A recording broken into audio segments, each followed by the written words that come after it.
In this lesson, we're going to use symmetry and mirror to get the other side of our ship.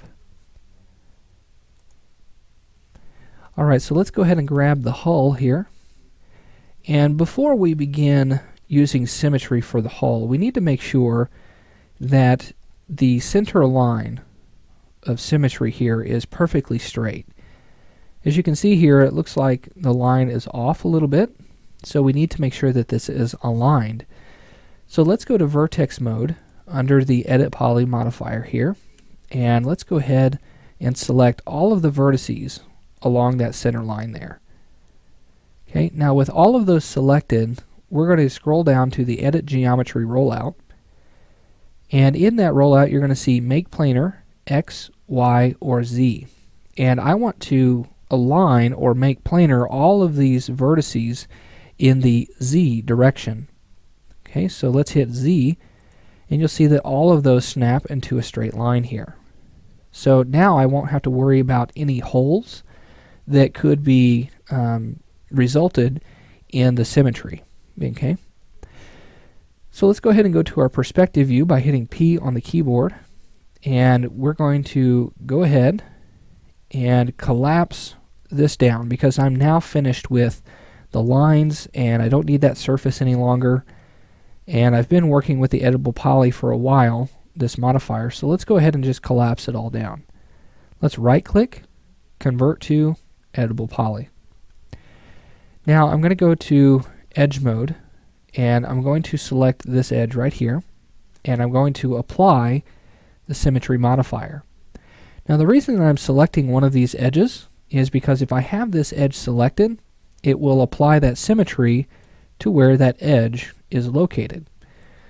So I know that this center line is perfectly straight, so it only makes sense to just use this for symmetry. Let's make sure that we are mirroring the axis in the Z direction, and there we go. Let's go ahead and leave it just the way it is for right now, and I'm going to come in here and we are going to get the wings mirrored over. So let's select this wing, and I'm going to go ahead and call this wing underscore L because it's the wing, or the left wing here, according to this direction. And I'm going to mirror, and just looking at this, I want to mirror in the Y direction. And I'm going to make this an instance, so that way if I make any changes to this wing, it will reflect over on the other wing that it was cloned from. Let's go ahead and hit OK, and then let's grab our move tool and move that off to the left here, the screen left. Alright, so now that we have that positioned, just want to make sure that that wing is positioned properly. And let's go ahead and do the same thing for the fan blades here. Now you'll notice that all of these are in different pieces here. We have parented these together, and I won't be able to mirror or copy these over together this way.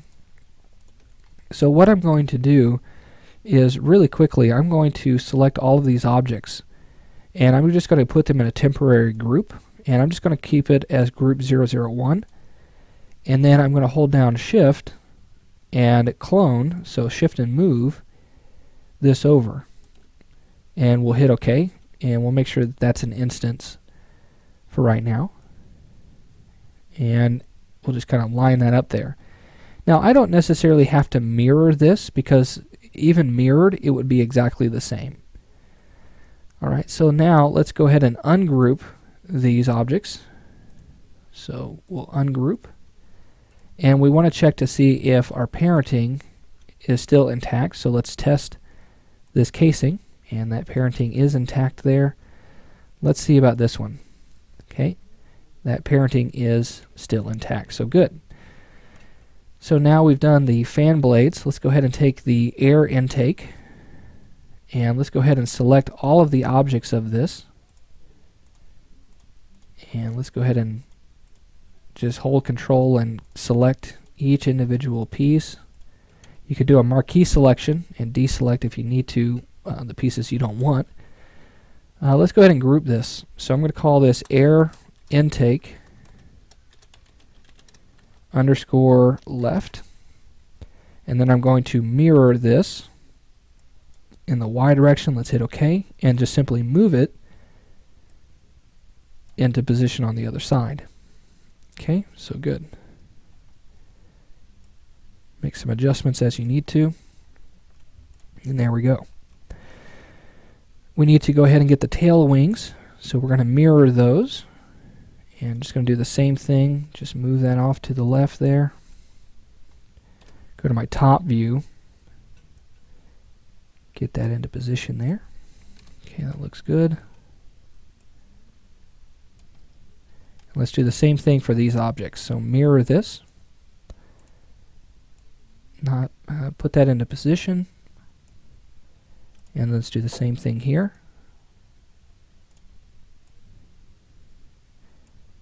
And let's make sure that these are butted together properly. So just making sure that it's hiding that.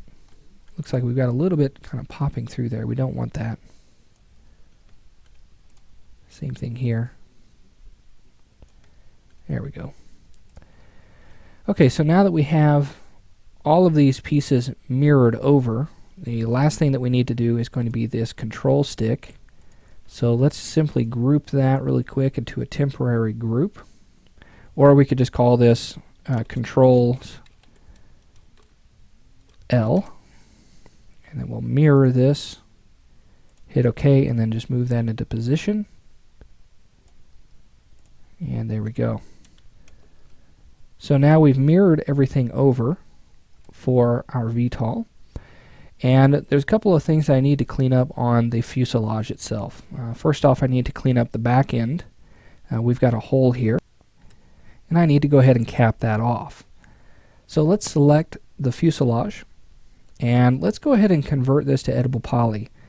I don't need the symmetry any longer. I've already accomplished that one side, so we're pretty good. So let's go ahead and right click, convert it to editable poly. And then I'm going to go to border mode and cap this.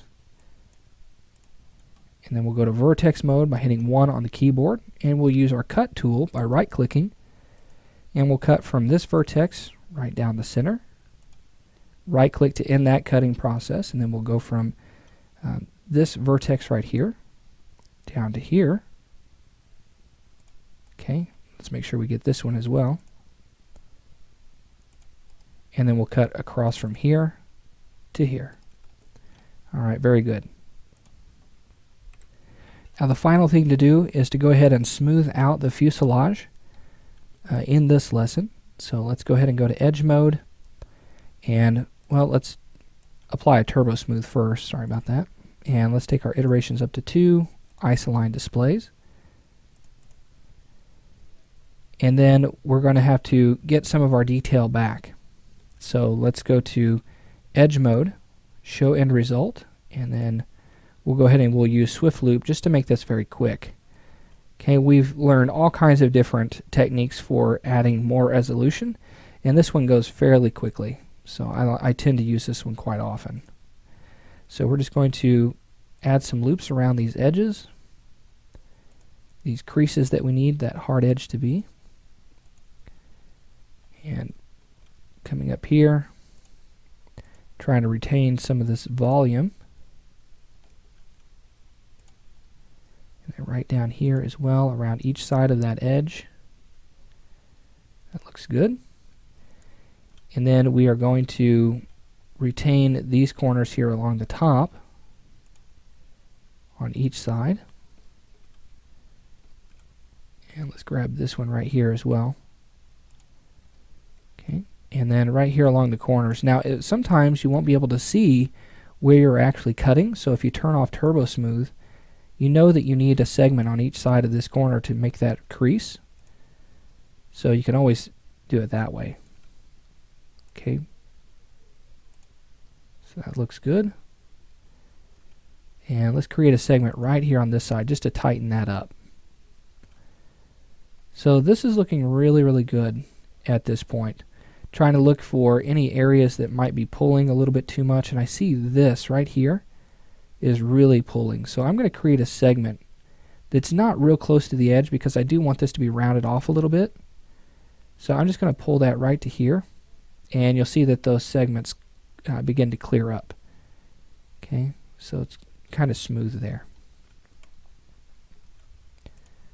Alright, so now that we have the fuselage smoothed out and everything else is looking really good at this point, we've got all of our pieces mirrored over. So the last few pieces are in sight. We need to create the gun turret, and then we also need to go ahead and create the landing gear. So in the next lesson, we're going to start creating the gun turret.